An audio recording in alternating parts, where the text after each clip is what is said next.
Hi, it's your man, Cool DJ Frank, and I'm chilling here with Soul Brother number 26, a purveyor of fine music in the city of Philadelphia, Brother Austin. How do you do? Peace. What up? What up? Austin, how did you get started in record collecting? Well, it all started through I bought a sampler.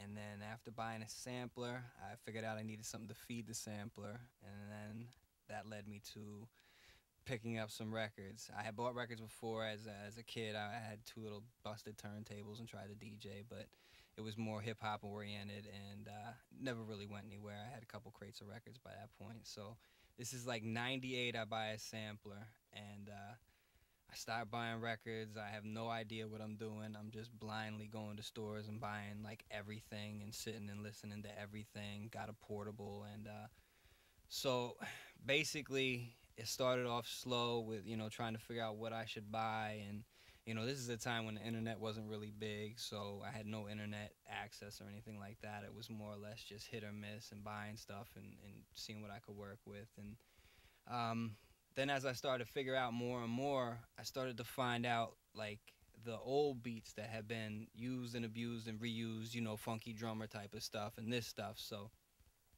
not wanting to reuse them again, I figured I might as well go hardcore with it and try and find other stuff that our forefathers had basically skipped over and missed. So then that led me to really getting into the world of, like you said, waking up at 5:30 in the morning and hitting every flea market, hitting every record show religiously and going through every box and touching every record and anything that looked even semi interesting.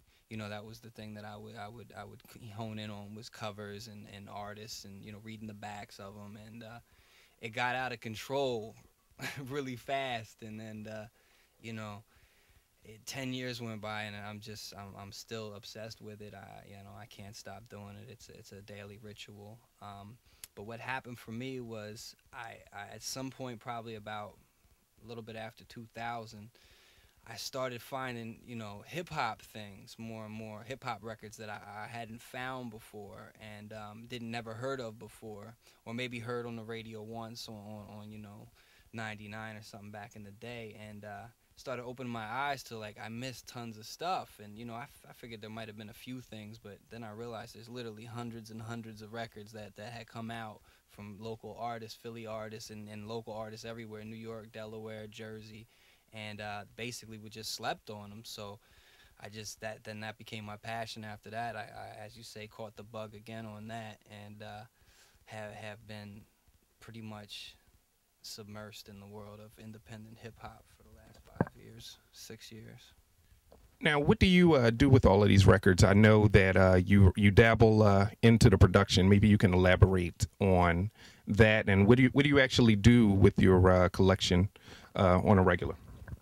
With the old records, the breaks and the beats, I use a MP 2000 and a SP 1200. I go old style with it and try to put together beats and stuff. I had a crew I worked with called Daga Manifesto for since probably about '96, and but basically that's more or less just a for me thing. It came out of lack of music to listen to. I wanted to make my own music, you know what I mean? Because right around that time, '98, the sound that we came up on started to fade out, and there was less and less of it. So that this all came out of more or less trying to give myself something fresh to listen to, because I knew I couldn't depend on Sam Goody or any record store rack to provide me with enough music at this point. So then that's what these records became a necessity for me to make something for me and my friends to listen to besides what was coming out. If you can tell us briefly about the samples. I mean, you can tell us if you use samples and why you use one particular device, whether it be analog as opposed to a digital. Yeah, I mean, sampling is everything. It really don't count if it doesn't have a sample to me. And as far as using the antiquated equipment that I use, I do that because there's a certain sound that comes out of these machines that you can't get from any computer nowadays. I mean, you could have the best programs and all, but there's something that comes out of a old you know, SP1200, there's a ring that just takes you right back to, you know, Pete Rock and CL, and we're losing that with digital, you know, music, and it all, you know, it sounds great, it's clear, and you know, it's perfect, but you know, I guess that all depends on the ears if it's perfect, because perfect to me is, you know, BDP's first album, something like that, griminess, and that's all. That's I'm trying to recreate the same sound that I came up on, and I think that there'll be a revolution where people will go back to trying to get a little bit more dirty with it, and you know, just out of everything becoming so clean and so perfect, there's gonna be that, you know, turn back to the old. And we understand that you have an upcoming project that you've become a bit of an archivist, one that has collected information about Philadelphia hip hop history. Can you elaborate on that? Absolutely, I'm a complete geek when it comes to, you know, Philly hip hop records. You know, it just came out of reading everything on the back of these records, and one thing connecting to another, and running into DJs such as yourself who are in the know, and talking to them and seeing how much of it is interconnected, that I figured it was up to me, because nobody else was doing it. I'm going to try. It's going to be a long task, but I would like to do a book completely dedicated to Philadelphia indie hip-hop stuff that came out from, you know, mid to late 80s all the way up to the turn of the century. And I mean, from my collection, there's literally hundreds and hundreds of people I would love to talk to about the subject. So basically, if anybody sees this and they made a record and they're from Philly, holler at me. I'd like to talk to you about it.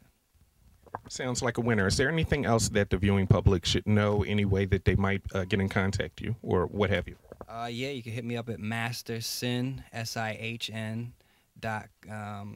mastersin at Comcast.net. And if you want to talk about hip-hop records or old records or whatever, hit me up. We can build. You know, your collection excites me, and I've been waiting to ask you this for the last 20 minutes. Can you play us a record, pretty please? Thank you. Like when somebody says that, have that around for my next tape, my next Austin tape. I know, and I'm gonna tell you. Oh, I got something even better for the next one. It does, because you don't have. I live in clubs.